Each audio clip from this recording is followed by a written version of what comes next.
Hello student, Assalamualaikum warahmatullahi wabarakatuh. How are you today?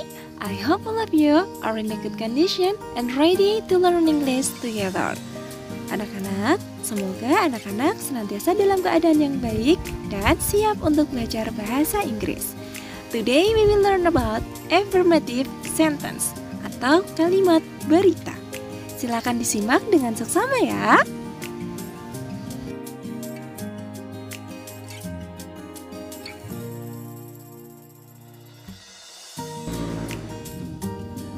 Affirmative. Kalimat berita atau affirmative sentence adalah suatu jenis kalimat yang digunakan untuk memberitahukan, menyampaikan, atau menginformasikan suatu maksud tertentu, baik itu berita, pengumuman, dan atau pemberitahuan. Sebelum melanjutkan materi yang akan Bu Guru sampaikan, Bu Nisa ingin mengingatkan anak-anak tentang beberapa jenis subjek. Ada apa saja jenis subjek itu? Yang pertama ada I. I artinya adalah aku. Kemudian ada apa lagi? You. You artinya adalah kamu. Lalu ada he. Artinya adalah dia untuk laki-laki, dan she artinya adalah dia untuk perempuan.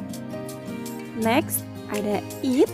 It itu artinya sama juga iya, hanya saja it itu biasanya digunakan untuk menyebutkan benda. Kemudian ada they. They artinya adalah mereka. Dan ada we. We artinya adalah kami.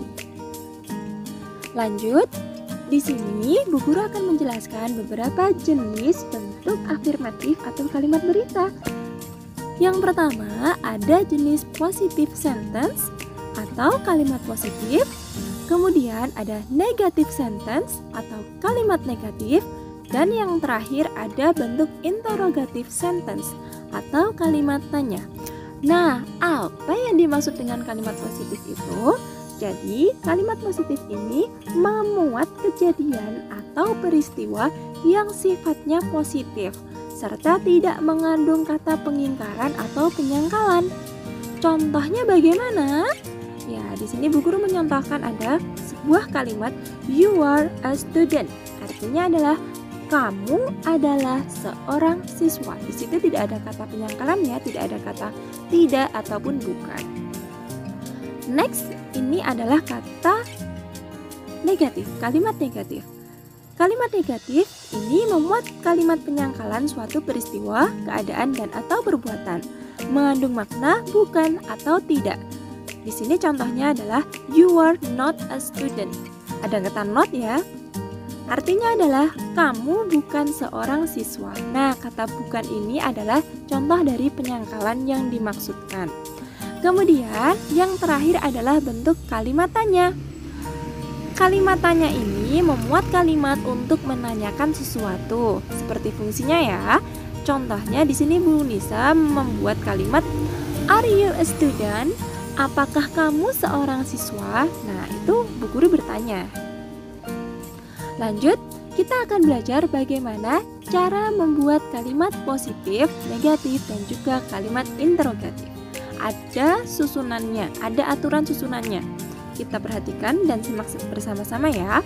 Yang pertama adalah afirmatif untuk bentuk yang positif. Di sini susunannya adalah subjek, kemudian diikuti oleh to be, am, is, are, kemudian diikuti oleh complement atau pelengkap. Di sini ada beberapa kelompok subjek ya. Yang Bu Guru maksudkan kelompok untuk menyusun dengan to be. Misalnya di sini ada I. I itu selalu diikuti to be am. Jadi I am. Kemudian untuk subjek yang you, we, they itu selalu diikuti oleh to be are. You are, they are, we are, dan selanjutnya. Kemudian yang kelompok yang ketiga adalah untuk he, she, it. He, she, it itu selalu diikuti oleh to be is. Jadi kalau ada he selalu to be-nya is. He is, she is, it is. Nah, kalau sudah seperti itu, maka tinggal ditambahkan lagi untuk kata complement atau pelengkapnya. Di sini bebas. Nah, di sini Bu Nisa membuat sebuah kalimat, contoh kalimat seperti ini. Yang artinya adalah, saya adalah seorang siswa. Saya subjek tunggal. Jadi menggunakan I. I adalah to be-nya apa? To be-nya berarti I itu sama am, berarti I am. I am seorang siswa. Seorang siswa bahasa Inggrisnya adalah a student. Jadi kalau dibuat kalimat bahasa Inggris, saya adalah seorang siswa, kalimatnya adalah I am a student.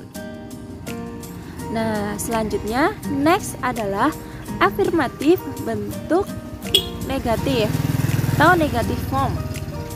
Di sini ada perbedaan dari kalimat yang bentuknya positif, yakni ada tambahan kata not. Itu saja. Untuk susunannya sama, subjek diikuti oleh to be, kemudian not, baru complement atau pelengkap. Contohnya ini, Bu Nisa membuat kalimat saya bukan seorang siswa. Berarti, coba anak-anak perhatikan pada tabel bagian yang nomor 2 dari atas itu, subjek saya itu adalah I, to be-nya am, I am not, saya bukan. Komplementnya a student. Jadi saya bukan seorang siswa. Jika dibuat bahasa Inggris maka menjadi I am not a student. Sudah paham? Jadi bedanya itu ya, ada not dan juga tidak ada not untuk positif dan juga negatif.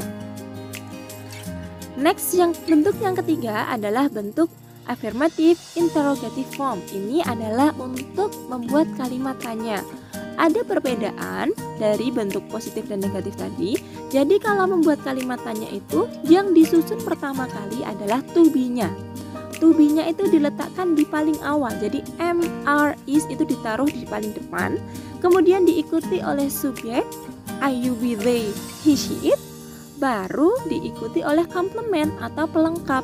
Dan diakhiri dengan tanda tanya karena kita sedang membuat kalimat tanya.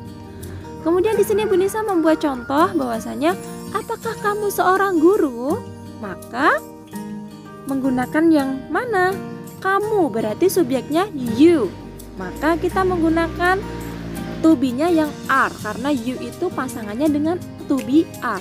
Jadi susunannya are you? Are you seorang guru? Guru apa bahasa Inggrisnya, Nak? Teacher. Iya. Berarti kalau dibuat kalimat menjadi are you a teacher? Yang artinya adalah apakah kamu seorang guru?